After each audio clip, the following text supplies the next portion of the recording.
Innovative Science. नमस्कार. आज आपण हेरिडिटी आणि इव्होल्यूशन मधला नेक्स्ट पार्ट बघणार आहे. मागील लेक्चर मध्ये आपण एव्हिडन्सेस बघितले होते. एकूण 6 एव्हिडन्सेस बघितले होते.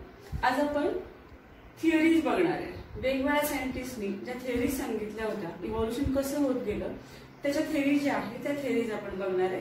त्यातली पहिली थिअरी आहे Darwin's theory of natural selection.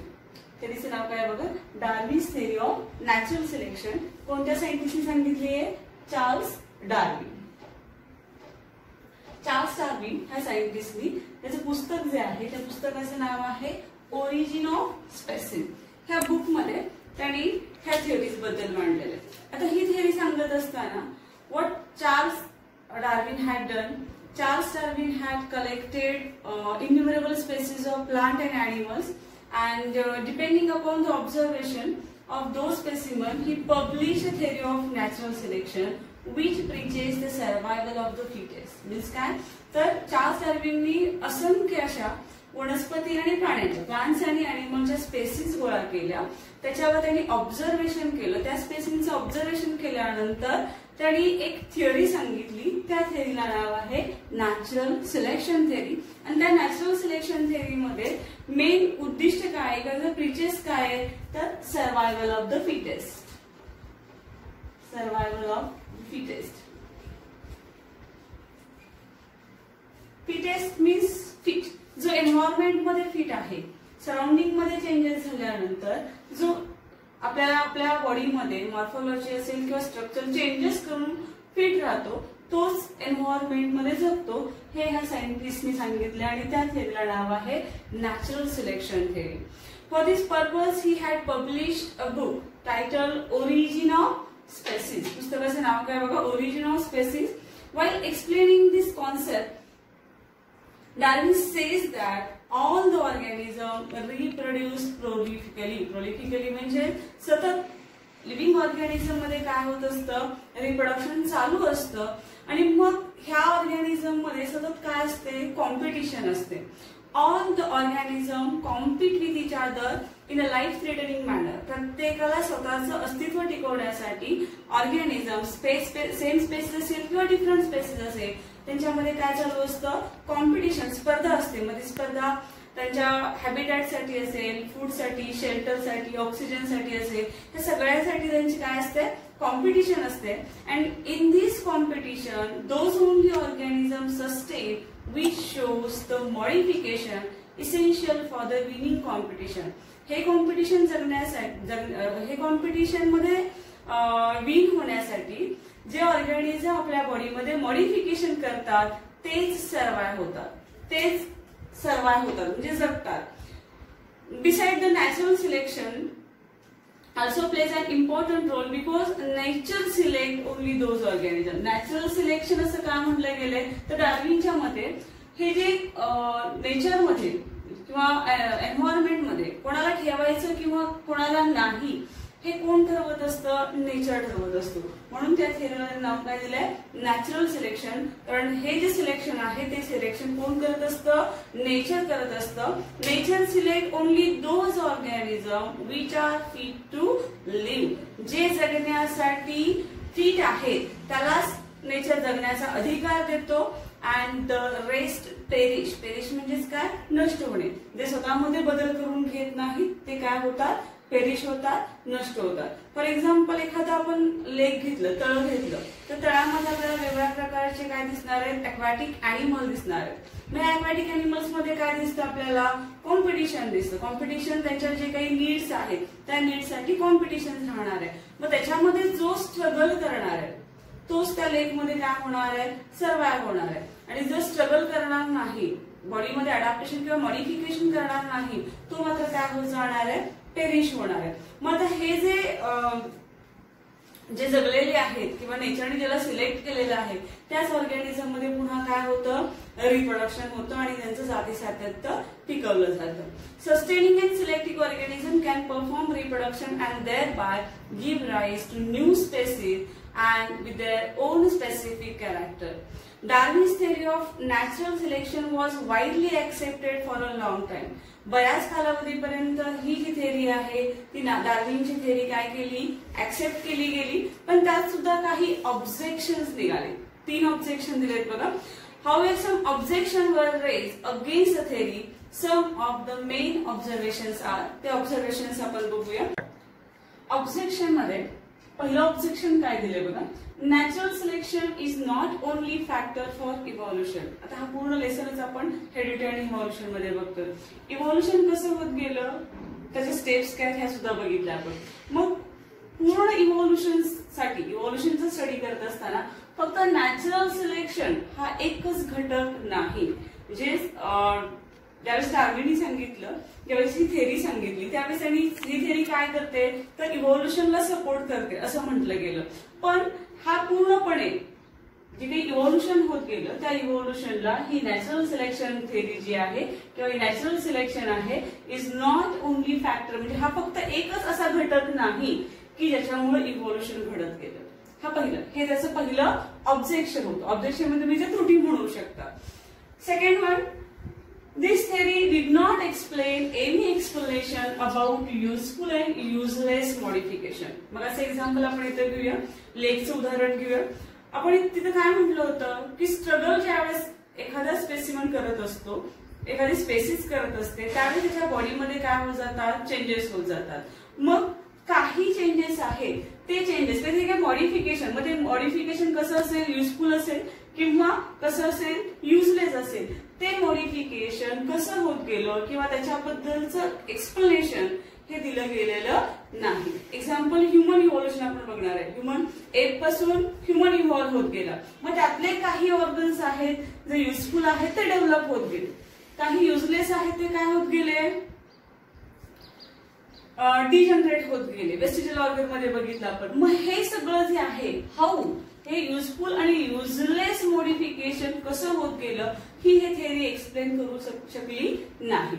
It did not explain any explanation about useful and useless modification. And third one, no explanation about slow changes and abrupt changes. Slow changes म्हणजे हळूहळू होणारे आणि abrupt changes म्हणजे अचानक होणारे. ही theory अजून काही explain करू शकली नाही. तर जे काही बदल स्लो चेंजेस होत गेले किंवा काही अचानक बदल होत गेले इव्हॉल्युशन होत असताना, त्याचं सुद्धा एक्सप्लेनेशन ही थेअरी सांगू शकली नाही. These are the 3 objections of Darwin's theory. First one, natural selection is not only factor for evolution. Second one, Darwin did not mention any explanation about useful and useless modification. And third one, there is no explanation about slow changes and abrupt changes. So, हे जरी objection असतील, हे जरी तिन्ही objection असतील तरी डार्विनचं work जे आहे, तुम्हाला एमसीक्यूला क्वेश्चन येतो बघा, Darwin's work on evolution has been milestone. म्हणजे जी काही प्रगती दर्शवती इव्हॉल्युशन, ज्या बाकीच्या थेअरीच्या सांगितल्या गेल्या त्यातली ही महत्वाची थेअरी आहे, त्याला माइलस्टोन असं म्हणलं गेलं. डार्विन्सच्या थेअरीला काय म्हणतो आपण, माइलस्टोन. त्याच्यामुळे प्रगती दाखवली जाते किंवा टप्प्याटप्प्याने त्याच्यामध्ये चेंजेस होत गेले. It's all about the Darwin's theory. आता आपण डार्विन्स बद्दल बघणार. Name of the scientist is Charles Robert Darwin. He is a English biologist, propose the theory of evolution. English biologist त्यांनी काय सांगितली, थेअरी ऑफ इव्हॉल्युशन सांगितली. He showed that all the species of living organism have been gradually evolved over the period of thousands of years from the common ancestor. He theory मध्ये काय सांगते किंवा हे scientist काय सांगतात की जे काही लिव्हिंग ऑर्गॅनिझमच्या स्पेसीमध्ये ग्रॅज्युअल चेंजेस होत गेले किंवा इव्हॉल्युशन होत गेलं, ते इव्हॉल्युशन होत असताना हजारो वर्ष गेली. हजारो वर्ष जरी गेली तरी त्यांचा कॉमन अँसेस्टर आहे, म्हणजे त्यांचे अँसेस्टर काय आहे, एकच आहे. ही propose the principle of natural selection. It is responsible for the evolution. आणि जी ही नॅचरल सिलेक्शन थेअरी सांगितलेली आहे ती कुणाला सपोर्ट करते तर इव्हॉल्युशनला सपोर्ट करते. त्याच्यानंतर सेकंड आपण बघणार आहे थिअरीज, ती लॅमार्किझम बघणार आहे. सेकंड वन थिअरी आहे लॅमार्किझम. लॅमार्किझम असं का म्हटलंय, ही जी थेअरी सांगितलेली आहे त्या सायंटिस्टचं नाव आहे जीन बॅप्टिस्ट लॅमार्क. काय नाव आहे, जीन बॅप्टिस्ट लॅमार्क. आता ह्या सायंटिस्टनी काय सांगितलं बघा, मगाच्या डार्विन्स थेअरीमध्ये काय लक्षात ठेवणार तुम्ही, नॅचरल सिलेक्शन थेअरी, नाव काय होतं याचं, नॅचरल सिलेक्शन थेअरी. आणि त्याच्यामध्ये महत्वाचं पॉईंट काय लक्षात ठेवणार तुम्ही, fittest, survival of the fittest, हे लक्षात ठेवणार. आता इथं मात्र काय येतं बघा, त्यांनी जे प्रिन्सिपल सांगितलं लामार्कच्या थेअरीमध्ये, महत्वाचं प्रिन्सिपल काय आहे, use or disuse of organ. आता बघा use or disuse of organ म्हणजेच काय, तर थोडक्यात आपण वेस्टिजियल ऑर्गन मध्ये बघितला तो पॉईंट त्याच्यामध्ये येतोय. He proposed that morphological changes occurring in the organism is responsible for the evolution, and reason behind those morphological changes is activeness or laziness of that organism. म्हणजे जे काही मॉडिफिकेशन त्या organism मध्ये होतंय किंवा त्या स्पेसिस मध्ये होतंय, ते मॉडिफिकेशन किंवा ते अडॅप्टेशन कशामुळे होतंय, एक तर त्याचा लेझीनेसपणा म्हणजे तो आळशी असेल, किंवा दुसरा म्हणजे तो काय असला पाहिजे, ऍक्टिव्ह असला पाहिजे. म्हणजे त्याचे जे ऑर्गन्स आहेत बॉडी मधले ते ऑर्गन्स कधी डेव्हलप होणार आहे, तर तो कसा असेल, ऍक्टिव्ह असेल तर त्याचे ऑर्गन्स काय होणार, किंवा तो आहे तो स्पेसिमन आहे तो काय होत जाणार आहे, डेव्हलप होत जाणार आहे. आणि जर तो लेझी असेल आणि त्याने काही हालचालच केली नाही तर मात्र तो जो पार्ट आहे त्याच्या बॉडीचा तो काय होत जाणार आहे, डिसइंटिग्रेट होणार आहे. बघा पुन्हा सांगते काय सांगितलंय थेअरीमध्ये की organism is responsible for evolution. कसं काय, तर reason behind that those morphological changes, जे काही मॉर्फॉलॉजिकल चेंजेस होत गेला, जे काही इव्हॉल्युशन होत गेलं, त्याला दोन कारण आहेत त्या ऑर्गॅनिझमची. एक तर तो काय असला पाहिजे, ऍक्टिव्ह असला पाहिजे, किंवा दुसरा म्हणजे तो कसा असला पाहिजे, त्याचा काय आणणार आहे, लेझीनेस आणणार आहे. म्हणजे दोन शब्द आपण यूज और डिसयूजचा अर्थ काय होतोय, जर एखाद्या स्पेसिसनी त्याचे बॉडी पार्ट्स काय केले, यूज केले, तर ते काय होत जाणार आहे, डेव्हलप होत जाणार आहे. आणि जर त्याचा वापरच केला नाही तर मात्र ते काय होत जातात, डिसइंटिग्रेट होत जातात, कालांतरानं काही वर्षांनी ते बॉडीतून निघून जातात. ही जी थेअरी आहे ती थेअरी आहे लॅमार्किझम. म्हणजे लॅमार्किझम थेअरी सांगत असताना बघा लक्षात ठेवा कोणतं प्रिन्सिपल वापरलं जातंय, use or disuse of organ. मग लॅमार्कनी ही थेअरी सांगत असताना बरेचसे एक्झाम्पल दिले तुमच्या पुस्तकामध्ये. त्यातलं पहिलं उदाहरण दिलेलं आहे जिराफचं. The neck of giraffe has become too long due to browsing on leaves of a tall plant by extending their neck for several generations. पहिलं उदाहरण तुमच्या पुस्तकामध्ये पहिलं उदाहरण आहे ते म्हणजे जिराफचं. लक्षात ठेवायचं, तुम्हाला शॉर्ट नोटला येतं नेक ऑफ जिराफ म्हणून आपण, नेक ऑफ जिराफ. अदर अॅनिमलशी कंपॅरिझन जर केलं तर आपल्याला जिराफची नेक आहे ती काय दिसते, बरीचशी लांब दिसते. आता जर आपण त्याच्यामध्ये कंपॅरिझन ह्युमन बॉडी आणि जिराफच्या नेक मध्ये जर आपण जिराफ नेक आणि ह्युमन नेक मध्ये जर कंपॅरिझन केलं तर आपल्याला सिमिलॅरिटी काय दिसते, तर नंबर ऑफ बोन्स जेवढे ह्युमन्स मध्ये आहेत तेवढेच जिराफ मध्ये. मग तरी सुद्धा त्याची नेक उंच का, तर याच्यासाठी काय झालंय, तर इव्हॉल्युशन होत गेले. कसं इव्हॉल्युशन होत गेलंय, तर जनरली सुरुवातीला तुम्हाला पुस्तकाच्या चित्रामध्ये दाखवलं की प्लांट सुद्धा कसे होते, शॉर्ट होते. नंतर प्लांटची जी हाईट आहे ती काय होत गेली, वाढत गेली. आणि मग ब्राउझिंग, चरणं म्हणजे लिव्स खाण्यासाठी साहजिकच त्यांना सतत काय व्हायला लागलं, वर बघावं लागलं. आणि बरेचसे जनरेशन, सेव्हरल जनरेशन गेल्यानंतर त्यांची जी नेक आहे ती काय होत गेली, लॉंग होत गेली. हे पहिले एक्झाम्पल बघा पुन्हा. The neck of giraffe has become too long. कशामुळे जास्त झालेली आहे, due to browsing on leaves of tall plant by extending the neck for several generation. Second तुम्हाला एक्झाम्पल दिले, shoulder of iron smith. Iron smith लोहार, बरोबर.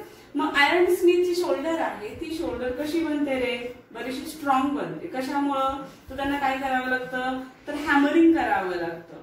Generally त्यांची जी movement असते ती शोल्डरची मुवमेंट हॅमरिंग करत असताना जास्त झालेली असते. आणि साहजिकच त्यांची शोल्डर आहे त्या शोल्डर कशी झालेली असते, स्ट्रॉंग झालेली असते. Second example, shoulder of iron smith have become very strong. कशामुळं, due to frequent hammering movement. ठीक आहे.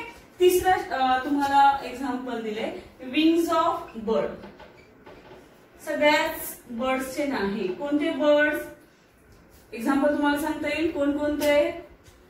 ऑस्ट्रिच असेल, इमू असेल, हे बर्ड्स आहेत. पण हे जरी बर्ड्स असले तरी अदर बर्ड्स सारखे ते फ्लाय करू शकत नाही. का फ्लाय करू शकत नाही? तर त्यांनी त्यांच्या विंग्सचा काय केलेलंच नाहीये, खूप वर्ष वापरच केला नाही.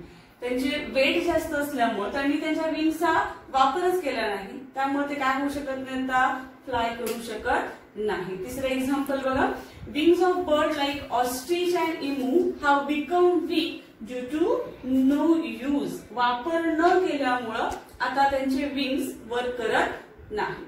फोर्थ वन आहे legs of duck. Legs of bird like a swan. Example अजून त्यांनी स्वॅनचं पण दिले. मग काही बर्ड्स अजून दिलेले आहेत. Legs of bird like a swan and duck have become useful for swimming due to living in water.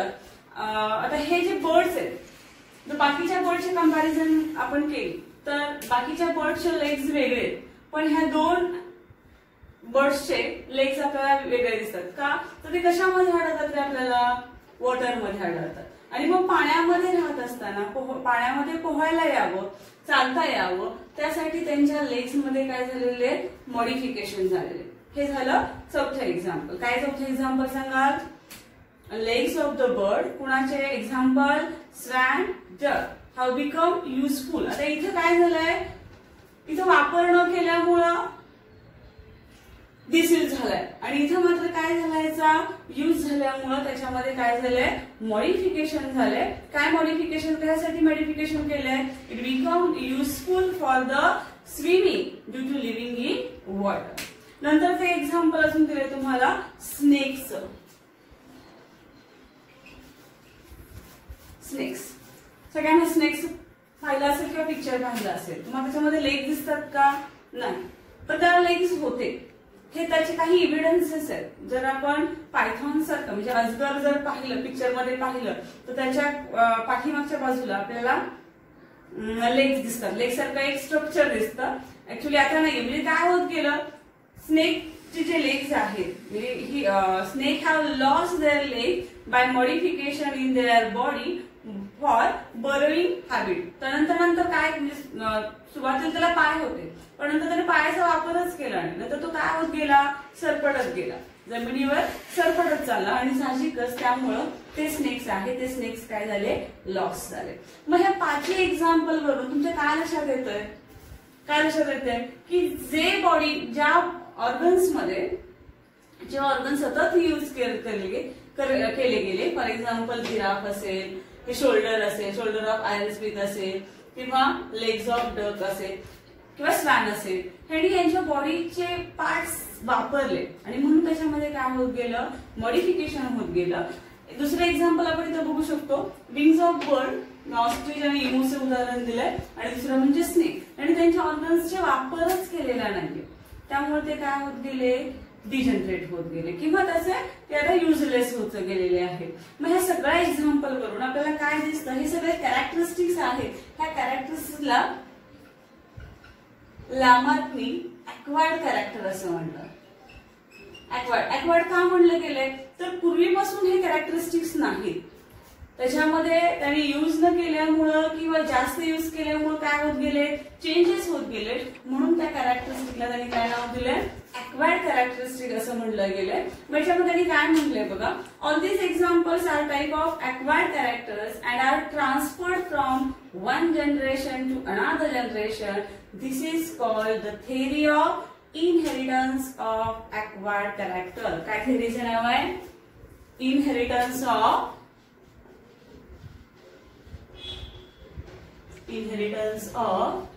acquired character. तुम्हाला बऱ्याच वेळा मॅच द पेअर्स किंवा एमसीक्यू मध्ये विचारलं जातं. लॅमार्किझमला काय आपण नाव देतोय, काय थेअरीला नाव दिलं, त्याच्या इनहेरिटन्स ऑफ ऍक्वायर्ड कॅरेक्टर असं दिलेलं आहे. मग इथे आपण बघतो की डेव्हलपमेंट होती कुणामध्ये, ऑर्गनमध्ये, बरोबर आहे. Development of organs due to specific activities or their degeneration due to no use at all was widely accepted, but transfer of this character from generation to generation was rejected. बघा इथं लॅमार्कने सांगितलेला जी theory आहे म्हणजे ही inheritance of acquired characteristic जी theory आहे ती theory आहे ती अर्धी थेरी लोकांनी मान्य केली किंवा पुढच्या सायंटिस्टनी मान्य केली. म्हणजे कोणता पार्ट त्यांनी मान्य केला बघा. लॅमार्कच्या थेरीमध्ये काय सांगितलं गेलंय, पहिला पॉइंट सांगितला गेलाय की जे ऑर्गन्स यूज केले जातात ते डेव्हलप होत जातात, जे ऑर्गन्स यूज केले गेले नाहीत किंवा करत नसतील तर ते काय होत जातात, डिजनरेट होत जातात. हे सगळ्यांनी एक्सेप्ट केलं. पण दुसरा पार्ट ह्या थेरीचा होता पॉइंट त्याच्यामधला की हे जे कॅरेक्टरिस्टिक्स हे जे अक्वायर्ड कॅरेक्टरिस्टिक्स आहेत ते एका पिढीकडून दुसऱ्या पिढीकडे ट्रान्सफर होतात. हे काही पिढ्यांमध्ये किंवा काही जनरेशन्स मध्ये हे जे रिझल्ट आहे हे आलेले नाहीत. त्यामुळे लोकांनी ही थेरी आहे ती ऍक्सेप्ट केली गेली नाही. पूर्ण थेरी नाही पण त्याचा निम्मा पार्ट जो आहे, कोणता part, transfer of the characters from generation to generation, this part was rejected. Because it had been verified many times, the modification brought in us are not transferred to next generation, and thereby Lamarck theory was disproved. एवढं सगळं लॅमार्कने सांगितलं पण त्यातला निम्मा part फक्त मांडला गेला आणि निम्मा पार्ट जो आहे जे काही अक्वायर्ड कॅरेक्टरिस्टिक्स आहेत ते एका पिढीकडून दुसऱ्या पिढीकडे ट्रान्सफर होत नाहीत. हे त्यासाठी एक त्यांनी उदाहरण दिलंय, ते उदाहरण आपण नंतर बघूया. याच्यामध्ये त्यांनी सांगितलं की ही थेरी कशी डिस्प्रूव्ह झाली. The living organism can transfer the characters which it has acquired the next generation. This is called as a ancestry of acquired character. एक एक्झाम्पल सांगते. एक सायंटिस्ट म्हणजे लॅमार्कची थेरी डिस्प्रूव्ह करण्याचं कारण काय, तर मग काय सांगितल्याप्रमाणे निम्मा पार्ट त्यांनी ऍक्सेप्ट केला. पण निम्मा पार्ट कसा ऍक्सेप्ट केला, जसे आपण डार्विनचे ऑब्जेक्शन 3 बघितले तसे लॅमार्किझम जे आहे त्या थेरीमध्ये ऑब्जेक्शन काय निघालं त्यासाठी एक एक्झाम्पल दिलंय. त्याच्यानंतरचा तिसरा पॉईंट महत्वाचा तो आहे म्हणजे स्पेसिएशन. स्पेसिएशन म्हणजेच काय, याच्यामध्ये आपण स्पेसिस म्हणतो. स्पेसिस म्हणजेच काय, कोणताही एखादा लिव्हिंग ऑर्गॅनिझमचा group. What is species? Species is a group of living organism त्यांच्यामध्ये काय होत जातं, फर्टिलायझेशन होत जातं. Means species is the group of organism that can produce fertile individual through natural reproduction. म्हणजे स्पेसिस हा ऑर्गॅनिझमचा असा ग्रुप की ज्याच्यामध्ये नॅचरल रिप्रोडक्शन होत जातं आणि त्यांची स्पेसिस पुढे काय होत जाते, कंटिन्यू होत जाते. मग इथं काय होत जातं तर त्या स्पेसिस मध्ये आपण इव्हॉल्युशन मध्ये बघितलं युनिसेल्युलर नंतर मल्टीसेल्युलर, मग सगळे एकाच प्रकारचे प्राणी आहेत का नाही, याच्यामध्ये काय होत गेले, चेंजेस होत गेले. हे चेंजेस म्हणजेच काय बघा, it's a effect of evolution. Formation of new species of a plants and animal. Plant आणि अॅनिमल्स मध्ये जे आपल्याला व्हेरिएशन दिसते किंवा जे नवीन स्पेसिस तयार झाल्या हे कशामुळे आहेत तर ते कशामुळे होत गेलं तर it is a effect of evolution. Means हे जे इव्हॉल्युशन होत गेलं हे इव्हॉल्युशन कसं होत गेलं तर प्रत्येक स्पेसिस जी आहे ती एका ठराविक एरियामध्ये नाहीये, वेगवेगळ्या जिओग्राफिक कंडिशन्स मध्ये आहे. प्रत्येकाची जिओग्राफिक स्पेसिफिक कंडिशन आहे. Each species grows in specific geographic conditions. म्हणजे प्रत्येकाचे फूड वेगळं आहे, हॅबिटॅट वेगळं आहे, रिप्रोडक्शन मेथड वेगळी आहे. There food, habitat, reproductive ability and period also different. However genetic variation is responsible for the formation of new species from earlier one. म्हणजे आपण अॅनिमल्सचा जर विचार केला तर अॅनिमल्समध्ये प्रत्येकामध्ये आपल्याला काय आढळतं, व्हेरिएशन म्हणजे जेनेटिक व्हेरिएशन आढळतं. हे व्हेरिएशन कशामुळे येत गेलं तर प्रत्येकामध्ये ज्या कॅरेक्टरिस्टिक्स आहेत त्या कॅरेक्टरिस्टिक्स काय होत गेल्या, बदलत गेल्या. कशामुळं तर जिथं ते राहतात according to specific geographical condition त्यांच्या बॉडीमध्ये चेंजेस होत गेले आणि साहजिकच त्यांच्या जेनेटिक जे काही कंडिशन्स आहेत किंवा जेनेटिक व्हेरिएशन त्याच्यामध्ये येत गेलं. Beside geographical and reproductive changes are also responsible. म्हणजे ह्या थेरीमध्ये त्यांना काय सांगायचंय की जे व्हेरिएशन होत गेलं किंवा जे इव्हॉल्युशन होत गेलं हे इव्हॉल्युशनसाठी काय महत्वाचं आहे तर 2 घटक महत्वाचे आहेत. Geographical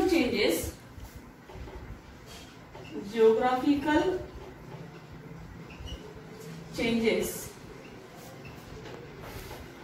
and reproductive changes.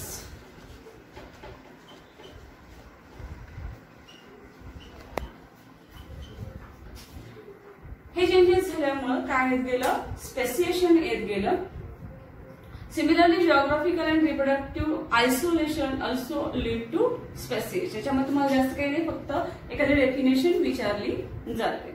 त्याच्यानंतर सगळ्यात महत्वाचा पार्ट म्हणजे आपण बघणार आहे ह्युमन इव्हॉल्युशन. तुम्हाला सुद्धा क्युरिओसिटी. त्याच्यानंतर आपण आज बघणार आहे शेवटचा पॉइंट या लेसन मधला ह्युमन इव्हॉल्युशन. म्हणजे ह्युमनचं इव्हॉल्युशन कसं होत गेलं, अगदी मंकी पासून किंवा लेमूर सारख्या अॅनिमल पासून ह्युमन, आता आपण जे डेव्हलप्ड ह्युमन म्हणतोय, इंटेलिजंट ह्युमन म्हणतोय, तसं इव्हॉल्युशन कसं गेलंय आपण बघणार आहे. आपल्याला काय दिसतं तर सगळीकडे बायोडायव्हर्सिटी दिसते.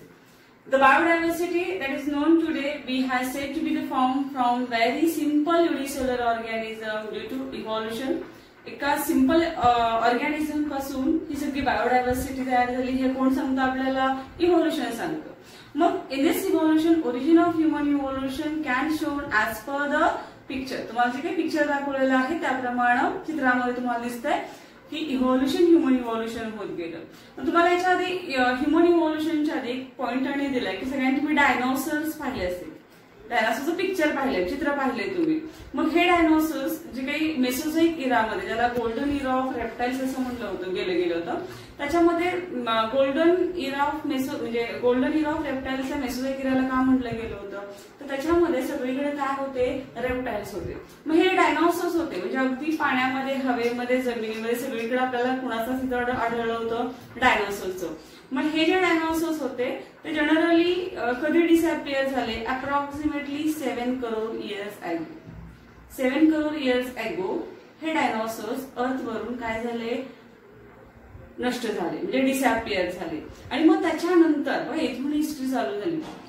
त्याला तुम्ही काय सांगणार तर डायनोसॉर्स कधी डिसअपियर झाले? अप्रॉक्सिमेटली 7 करोड इयर्स अगो. किती वर्षापूर्वी? 7 करोड इयर्स अगो. आणि त्याच्यानंतर मग अर्थवर मंकी लाईक अॅनिमल्स, ज्याला लेमूर टाईप म्हटलं जातं, मंकी लाईक अॅनिमल्स निर्माण झाले. आणि साहजिकच त्याच्यामध्ये काय होत गेलं? इव्हॉल्युशन होत गेलं. At that time monkey like animals are said to be evolve from some ancestor who were more or less similar to the modern lemur. Lemur सारखेच काही प्राणी त्यावेळेस त्याच्यामध्ये मॉडिफिकेशन होत गेलं किंवा इव्हॉल्युशन होत गेलं. Tail of this monkey like animal of Africa is said to be disappeared about 4 crore years ago. 4 crore वर्षापूर्वी त्यांनी सांगितलं की हा जो मंकी लाईक अॅनिमल दिसणारा जो प्राणी त्याची टेल काय होत गेली? डिसअपियर. आणि हा सुरुवातीचा जो मंकी लाईक अॅनिमल आहे, मंकी सुद्धा म्हणलेलं नाही त्यांनी, काय म्हटलंय? मंकी लाईक अॅनिमल आहे तो सुरुवातीला कुठे सापडला? आफ्रिकामध्ये. आणि त्याची टेल आहे ती टेल कधी डिसअपियर झाली? जवळजवळ 4 करोड इयर्स अगो.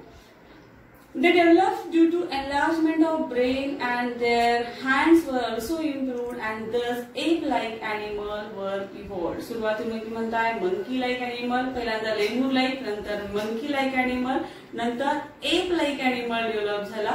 साहजिकच ब्रेन आहे तो ब्रेन काय होत गेला? इथं डेव्हलप होत गेला. आणि हँड्स आहेत हे हँड सुद्धा इम्प्रूव्ह होत गेले. साहजिकच जे काही फोरलेग होते ते फोरलेगचं मॉडिफिकेशन कशामध्ये झालं? थोडक्यात हँड्स मध्ये झालं. मग याच्यानंतर काय झालं? Meanwhile this ape like animal reached the south and northeast and Asia and finally evolved into gibbon or organton. इथं पुन्हा त्यांनी सांगितलंय की जे काही एप लाईक अॅनिमल आहेत हे एप लाईक अॅनिमल कुठं आले? कुठल्या परिसरामध्ये? तर साऊथ आणि नॉर्थ ईस्ट एशियामध्ये आले. आणि त्याचं जे नाव त्यांनी पुढे दिलंय त्याला त्याचं इव्हॉल्युशन जे आहे ते कशामध्ये त्यांनी केलंय? जिबॉन आणि ऑर्गॅन्टन मध्ये केलंय. Remaining ape like animal stayed in Africa. राहिलेले जे एप लाईक अॅनिमल होते ते कुठे राहिले? आफ्रिकामध्ये राहिले. आणि त्याच्यापासून नंतर गोरिला आणि चिंपांझीज इव्हॉल्व झाले. बघा, गोरिला आणि चिंपांझीज कधी इव्हॉल्व झाले? जवळजवळ 2.5 करोड इयर्स अगो. Evolution of some of these 2 crore year old species of apes seem to be occurred in a different ways. They had no use their hands, more eating food and other work. सुरुवातीला जे आहे, सुरुवातीला जे हँडलाईक किंवा आपण फोरलिम म्हणतो आपण, किंवा फोरलेग्स आहेत ते फोरलेग्सचा वापर सुरुवातीला वॉकिंग साठी केला गेला. नंतर मात्र ह्याचा वापर डेव्हलपमेंट झाल्यानंतर इटिंग फूड असेल किंवा अदर वर्कसाठी केला गेला। तर चित्रामध्ये तुम्हाला सुरुवातीपासून इथं इव्हॉल्युशन होत गेलं, जर्नी ऑफ इव्हॉल्युशन। त्याच्यामध्ये तुम्हाला 9 पिक्चर चित्र दिलेले, 9 चित्रामध्ये तुम्हाला काय सांगितलंय बघा। पहिला जो अॅनिमल आहे म्हणजे इव्हॉल्युशन आपण ह्युमनचं बघतोय, त्याच्यामध्ये जो पहिला त्याला आपण एन्शियंट टाइमचा लेमूर लाईक अॅनिमल असं म्हटलं गेलंय। तो किती वर्षापूर्वीचा आहे? 7 करोड इयर्स अगो। त्याच्यानंतर सेकंडला जे इव्हॉल्युशन दिसतंय ते Aegyptopithecus 4 crore years ago, Dryopithecus 2.5 crore years ago, नंतर Ramapithecus 1 crore years ago, Australopithecus 40 lakh years ago, skilled human 20 lakh, erect posture म्हणजे ज्याचं असं ह्युमन थोडासा डेव्हलप झाला की त्याचं पोस्चर पाठीचा कणा ताठ होता, इरेक्ट पोस्चर 15 लाख, नंतर निंडरथल मॅन त्याचं 1,50,000 इयर्स अगो, आणि लास्ट वन दिलाय क्रो मॅग्नोन मॅन, ज्याला आपण डेव्हलप्ड ह्युमन असं म्हणतोय, तो किती वर्षापूर्वी झाला? 50,000 इयर्स अगो। बघा, lemur like first one, second Aegyptopithecus, third Dryopithecus, Ramapithecus, Australopithecus, spelling थोडेसे अवघड आहे। 6 one skilled human, 7 erect posture, 8 one Neanderthal man, and 9th one Cro Magnon man. मध्ये याचा सगळा स्टडी करत असताना आपल्याला असं लक्षात येतं की हे जे सुरुवातीचे लेमूर लाईक अॅनिमल हे कुठे आढळणार? तर आपल्याला ट्रीजवर आढळणार, पण जसं कंडिशन एन्व्हायरमेंट ड्राय होत गेली तर तसे ते कुठे आले? लँडवर राहायला लागले किंवा फॉरेस्ट मध्ये राहायला लागले। त्यांचे लुंबार बोन्स जे आहेत ते बोन सुद्धा काय होत गेले? डेव्हलप्ड होत गेले, आणि साहजिकच हा जो मंकी लाईक अॅनिमल किंवा लेमूर लाईक अॅनिमल आहे तो इरेक्ट पोस्चर आला किंवा ताठ उभा राहिला का? तर त्याचे लुंबार बोन्स जे आहेत ते कसे झाले? डेव्हलप्ड झाले, आणि त्याचे जे हँड्स आहेत ते हँड्स कसे झाले? अवेलेबल एव्हरी टाइम, म्हणजे त्याचे जे हँड्स आहेत ते एखादी वस्तू धरू शकले किंवा त्याचा वापर ते खाण्यासाठी करू शकले। This first human-like animal with erect posture, which were using their hands, have evolved about 2 crore years ago. 2 crore years ago. जर तुम्हाला MCQ विचारला जातो की जो इव्हॉल्व्ड ह्युमन आहे की जो एखादी वस्तू हातात धरायला लागला किंवा खायला लागला, तर हा अॅनिमल किती वर्षापूर्वी इव्हॉल्व्ह झाला? तर त्यासाठी लागणार आहे 2 crore years ago. The first human-like animal, human नाही, human-like animal ज्याचं पोस्चर कसं होतं? इरेक्ट होतं, आणि त्यांनी काय यूज केले? त्याचे हँड्स यूज केले किंवा त्याचे हँड्स इव्हॉल्व्ह झाले होते किती वर्षापूर्वी? 2 crore years ago. First record of human-like animal is with us from the Ramapithecus. म्हणजे जनरली ह्युमन ची सुरुवात जी आहे ह्युमन सारखा तो कुठून झालेला आहे? रामापिथिकस पासून झालेला आहे।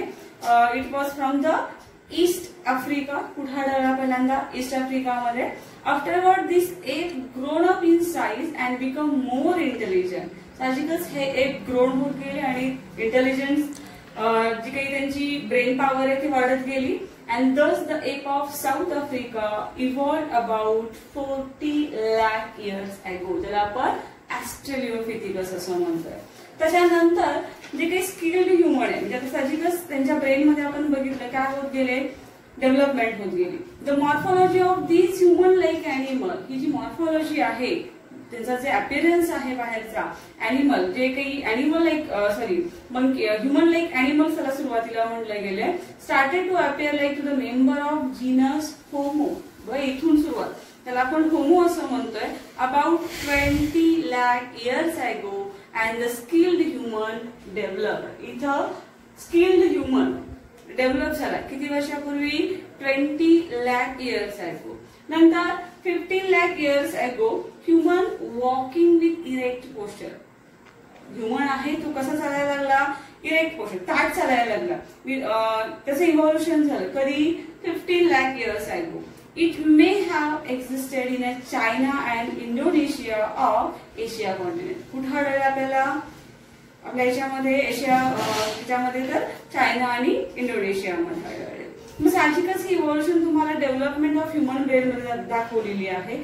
इथं डेव्हलपमेंट ब्रेन कशी होत गेलेली आहे म्हणजे ब्रेनचं साईज सुद्धा काय होत गेलाय? इन्क्रीज होत गेलाय।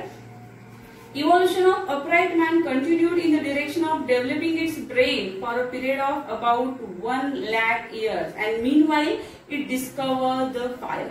साहजिकच ब्रेन डेव्हलप आहे, पूर्ण डेव्हलपिंग म्हणतोय आपण ब्रेनची, ती जनरली कधी झालेली आहे 1 लाख इयर्स अगो झालेली आहे. आणि त्याच वेळेस कशाला शोध लागला? फायरचा शोध लागला, आगीचा शोध लागला. आणि 50,000 इयर्स अगो पूर्णपणे ओल्ड मॅन जो आहे तो इव्हॉल्व झाला, सफिशियंटली इव्हॉल्व झाला, आणि त्यालाच नाव दिलेलं आहे त्यांनी वाईज मॅन असं म्हटलं गेले, क्रो मॅग्नॉन मॅन.